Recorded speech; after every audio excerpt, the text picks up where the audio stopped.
So, Jodi, Yes. thank you for joining me today. I am really happy to be here. Oh. I'm happy to share with the people and the masses The masses. about Radically Rural. I know all the thousands of people that are going to watch Thousands. this. Tens of thousands. So let's start by just tell me about yourself and like your interest in rural communities. Well, so the most nuts and bolts thing about me was I was an event producer for several years, and before that I worked at a chamber of commerce and did event production there, and I just fell in love with the creative process. It's almost like childbirth, you know, it's like there's an infant stage and all these ideas come together, and then all this work and all this time and all this labor, and then you give birth to it and hope it goes out into the world in the best way possible. Exactly. And so, And yes. then someone feeds you breakfast the next morning, which was also always my favorite part. I was like, someone's going to clean this up, someone's going to make the food. This is awesome. Well, that would always be wonderful, right? Like, can we keep going with that? So I've always been a creative person, so creating things and creating experiences in some capacity is my passion. Mm-hmm. And so growing up in Colorado, and then we moved to California, but when we knew we were going to move to New Hampshire, I just immersed myself in any way I could. We would come here and visit, and you know, following everything on social media and stumbling across, you know, the Hannah Grimes Center and Radically Rural. I was just like, you know, beep, beep, beep, beep, beep, just holding it like, what is this? What is this? And I knew I had to get involved with it in some way. And I didn't know exactly what it was, but there's so much in rural communities, like untapped gems or gems that are tapped. Yeah. And especially this place. I mean, the Monadnock region is pretty special, at least to me it is. Yeah. I think it's a magical place for many, many reasons. So to answer your question, that's how I feel about rural places, and that's a little bit about my life. Cool. And you were in California before? Yes. And was it a rural part of California? Yes, it was very rural. I mean, this, where we are now, is not rural compared to where I came from. I mean, it was 2 hours from San Diego, just very isolated. Not a lot of creative opportunities, very nuts and bolts, border town, you know. Yeah. So not like the Monadnock region at all, very closed off. Yeah, that's something we talk a lot about, like with our network, is like the differences in kinds of rural, and there's like rural versus remote, you know. Yes. And there are a lot of differences, and that's why we don't, you know, a lot of people will come to us and be like, how do you define rural? Because there's so many different definitions based on USDA or other definitions, and we're like, we let people define for themselves. That's a good because point. they sort of know. Yeah. Because it isn't just about population size, but it's about proximity, like you're describing. It's about the age of the community, the age of the people in the community, the businesses that drive the community, because it was an agricultural valley exactly that we lived in, which is also very different when you're living around crops and farmers and you know. So. Yeah, that's great. And then, so you already described a little bit about how you found Radically Rural, where you were just kind of like doing your detective work about the region and trying to get engaged. And you walked in one day and you chatted. greeted me so warmly. It was very nice. No, sincerely, it was. That's not the norm. I mean, California is very different. Not to put it down, I love California. I always will. But when you have a lot of people around, even though it's a rural community and the different cities, it just isn't necessarily as welcoming. And this place was welcoming, and you were, and I just really appreciated it. Oh, that's great. And then, so when you went, so you attended Radically Rural this past September, and what was your experience like? Like, as an event organizer, you've probably been to a lot of conferences and events. So how did it compare, and what was it like? Well, I have to say it was honestly one of my favorites, if not the favorite. Not excluding my own, of course. You can't, you know, you're in your own head when you're making it's like your own apples thing. and oranges. Yeah, you can't judge it the same way. But the thing I always tried to do with my events was to create experiences.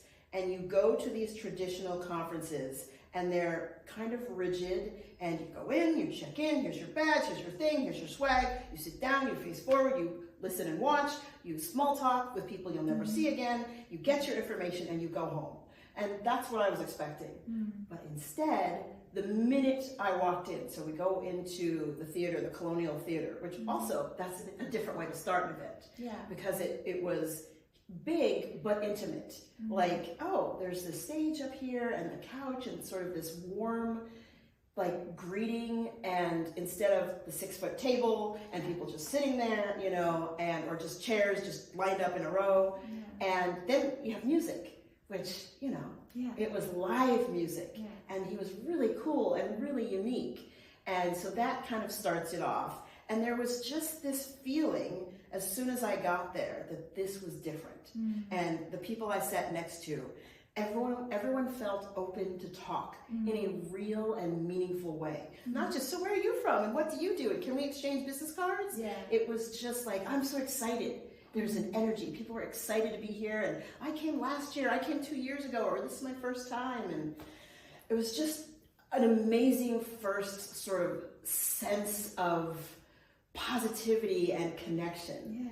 And so then just moving through the whole experience, just, it was, I don't know, it was just really special. It was really special. And the ones that I picked, I mean, there's all these different, you know, I don't know, what you call them, like sessions, the sessions. It was like, I couldn't decide because they were all so good. But each and every one I left there, it touched me emotionally and not just like my brain and, oh, this is work and, you know what I mean? So that's so good to hear. I've been kind of theorizing as to why the environment does feel so different. And I think it's because it's not a summit or an event that folks are typically like required to go to for work. It's something that they have to seek out and actively want to go to. It's not like, you know, if you're in health and it's the annual health conference you go to every year, or if you're a journalist and it's the journalism thing you go to every year. It's like, those are great and you need those, but people have to go pretty far out of their way to come. And I think that takes a level of engagement and motivation that then shows up. Like, these are people who love rural places and small communities. They love, like, forward-thinking ideas, but they're also action people. You know, there's like a certain flavor of person that comes. Like, people will often ask me, who comes? Is it nonprofits? Is it businesses? Is it whoever? And it's like, well, it's all of them, but the common denominator is something totally different. It's, you know, it doesn't really matter what people do. It's more about who they are. Those are the people that show up, the people that, how I described it a few years ago was like, if someone describes a need in the community and you feel yourself kind of like, oh, I could do that, you know, and you get that feeling like, oh, I want to help, I could do that. Like, those are the people that show up. And to have hundreds of them in one room, there's something pretty incredible about that. That's a really good point, because I wouldn't have thought to put that kind of on it. I was wondering, what is it? At its foundation, I think that's when it starts, you know, and you could feel that in every room I went to, and it was beautiful. I love that. I love that. And so one of the things you did at the summit was you participated in the Solution Slam. So what was that like? Like, how did you know that to participate? How did you prepare? What was it like when you did it? Well, like you said, when people feel that pull, like, I could do that. That's exactly what happened for me. So I'm one of those people. I was like, I could do that. And I was like, well, what do I want to say? What am I going to, you know, is that the right thing? And I'm like, just do it. You know, my thing is like, just get out of my way. And my heart was racing because I perhaps sometimes can be long-winded, and I like to share. I'm a storyteller. So when what was it, 60 seconds? It was 60 seconds. Oh my gosh. So I felt like, okay, I gotta just take like years of the story and make it into that. It was just like, you know what I mean? And I barely remember what I said. I remember the beginning and the end, and it just literally, I was like, you know, and so it was exciting, but it was not easy to do that, you know. And then I won. I was like, oh my gosh, like, and if I'm being honest, I felt like I would. I felt like I was gonna win. You knew. You know, you gotta trust your instincts, and then I did, and I was like, I didn't really think I would, did I? I don't know. And it was just another like thing where it was just the magic of Radically Rural. And, you know, and the gentleman who like shook my hand, it was even him, who I think he had a roofing company. And he wasn't just like, here's your prize, you know, he said such meaningful things. Yeah. He gave a little speech beforehand, and I just appreciated it. Yeah, and so for those who don't know, the Solution Slam is where the second morning we come together, and about usually like 12, 13 folks will spend 60 seconds telling us about their idea or initiative. And it's so exciting to hear about all the different things that are going on in different parts of the country and different ideas and initiatives. And then one person wins a $500 prize based on crowdsourced voting. And I loved yours. It almost was like, you had practiced it down to the second, because, you know, we do this thing where at the last 10 seconds, you know, we do this. And it was like, at the last 3 seconds, it was your last 3 words. And we were like, like the crowd just exploded. It was so good. It was hard. I didn't know that. Thank you for sharing that. Yeah. So.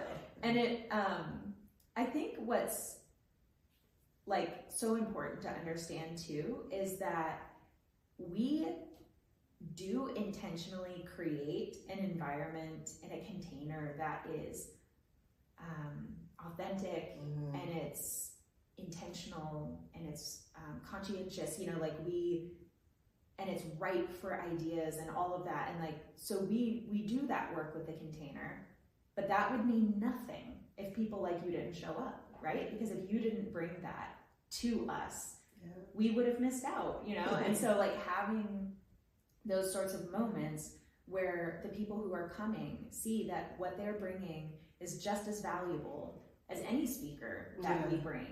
And in fact, a lot of our speakers aren't on the speaking circuit. You know, these are people just out there doing the work. And we love like elevating those voices. And this is a way to just get more and more of those voices. That's nice. I think I appreciate that. Gives it a more homegrown and rural feel, you know. And one time when we were in one of our, because you've now joined our planning team, the Radical Rural Planning Team. Very honored to be asked. So you meet with us, you know, monthly or bi-monthly. And one of the times we were talking, you and another attendee who joined the planning team, Veronica, had used the word like transformative to talk about the summit. And I'm curious about that word because oftentimes, and I've experienced this myself, you go to an event and you get really excited, or you get ideas and you get energy, and then inevitably it dwindles. And I know that happens with Radically Rural too, because it's just literally impossible to keep up that level of like enthusiasm or energy. But there's something different about calling it transformative in the sense that it implies that there's something that you're going to be carrying forward with you. And what do you think that was for you? Well, I think it was a few things. One of the first ones was honestly lifetime friendships. Because I connected with people that I'm still in touch with that don't live here. Like one of them lives closer to Concord, so you know, at least still in New Hampshire. And I just know he's going to be my lifetime friend. And I would have never met him. I have no reason to have met him. Our paths to have crossed, you know. And so that's meaningful to me. And just one of the speakers, I don't remember his name, but he was like emotional intelligence. That Mark Brackett. Yes. Who was brilliant and such. Honestly, I could sit there and just watch him speak for like 6 hours. But for me, those were the transformative things. And that energy, when you listen to someone speak, who what they say kind of like goes into your soul. That like propels me forward to the next year. Because if someone's just going to say, you know, in rural communities, 20% of the population will often do this, and 50%, that's great, right? It's good to know numbers, but that's not going to make me excited and make me think about it in, you know, February or whatever, when it's months away from behind me and months before me. But it's the emotional sort of quotient or that magic secret sauce and having these connections. And, you know, one of the ones that I went to was about journalism. And I've always been interested in journalism. I have done some writing, but I've not been a journalist. And I was just like, let me go find out about them. And hearing their stories, I was like, wow, I didn't know this, or I had no idea about this. And even though I have no plans to be a journalist, I could take what they delivered, which was their personal like difficulties or whatever their experiences were.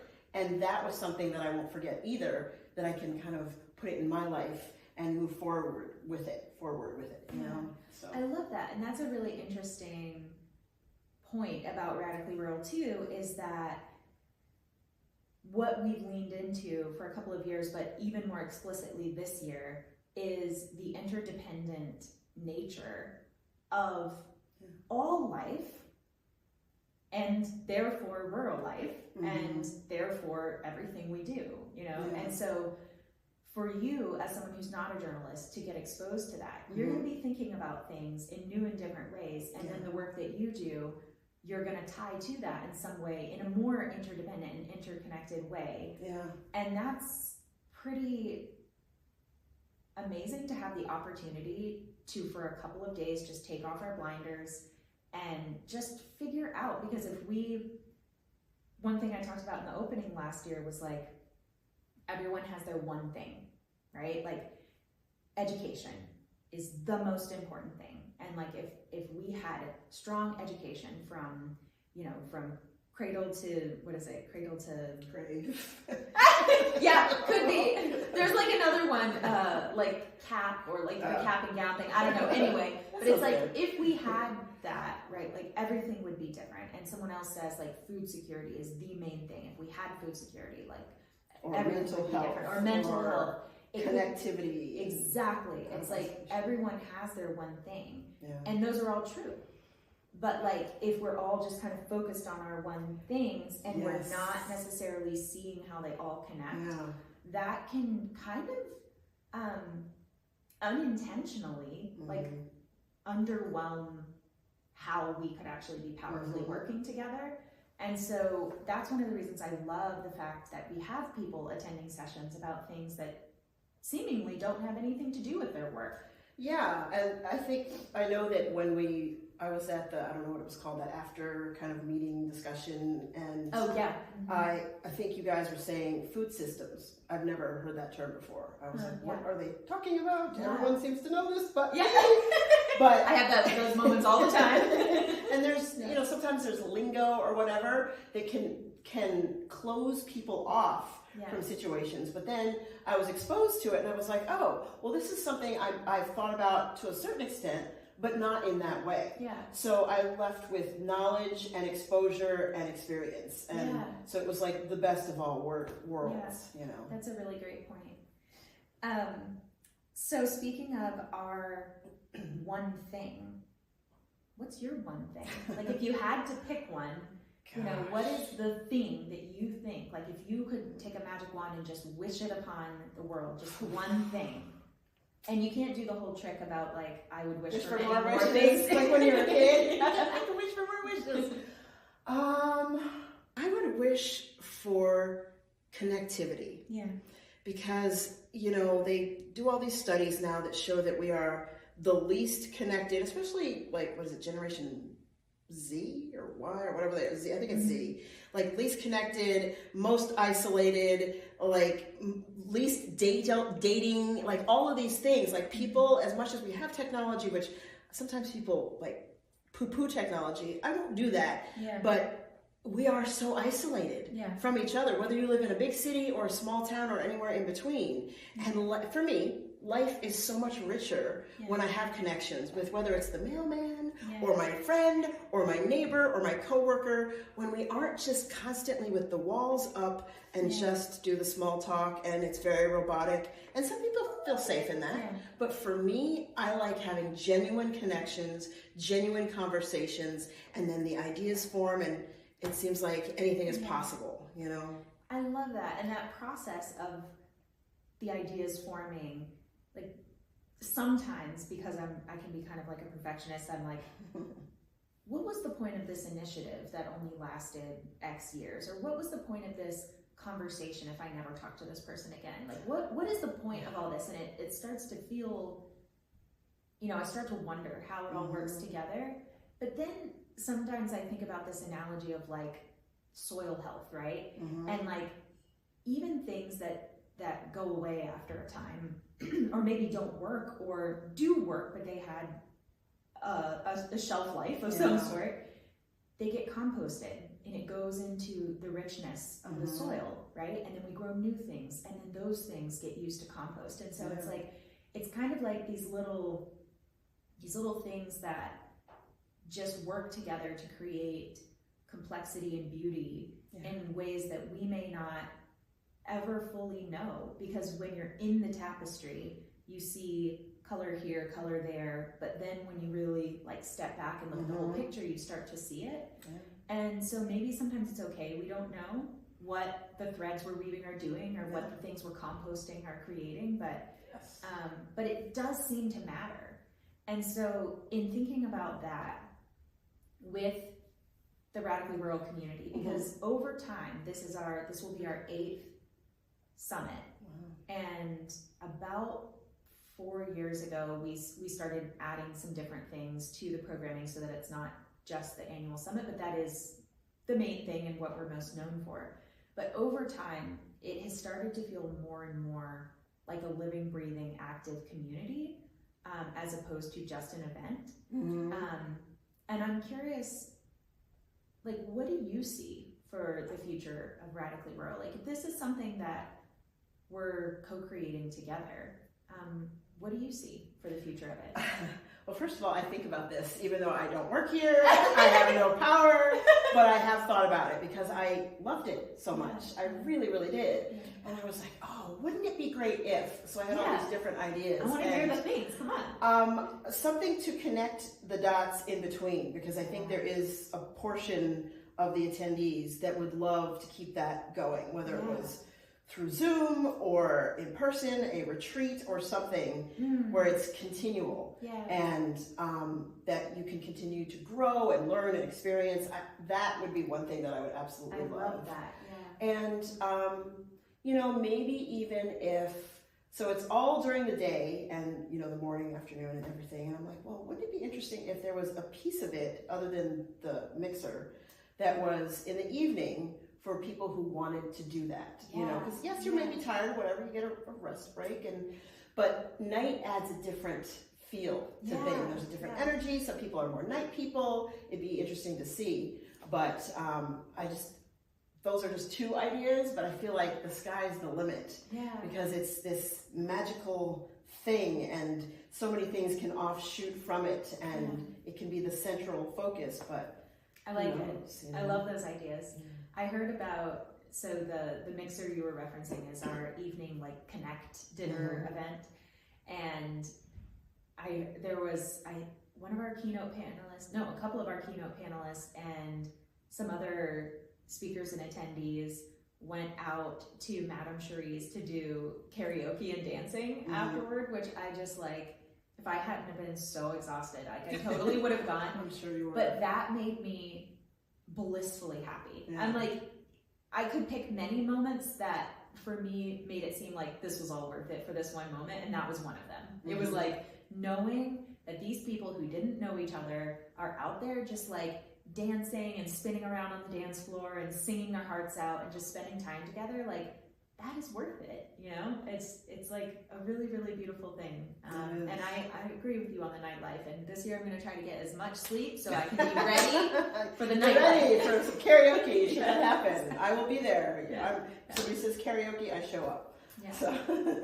Well, and I think it makes a lot of sense to me that if connection is kind of the connective tissue and the puzzle piece that you see as the thing, you know, that this would make so much of a difference. It makes sense why events like this, and not only this, you know, there's so many amazing initiatives always going on in our region and elsewhere. But it makes sense because it is an opportunity where you're with like-minded people who also want to connect and then have these motivations and passions to bring that back to their communities at large too. And well, it's been wonderful to talk to you, and thank you so much for sharing about your experience at Radically Rural. And I hope some of the viewers who are watching this, who are maybe on the fence or hadn't heard of it, will come join us. Come say hi. We'll be here. Yeah. All right. Well, thank you again. You're very welcome. All right.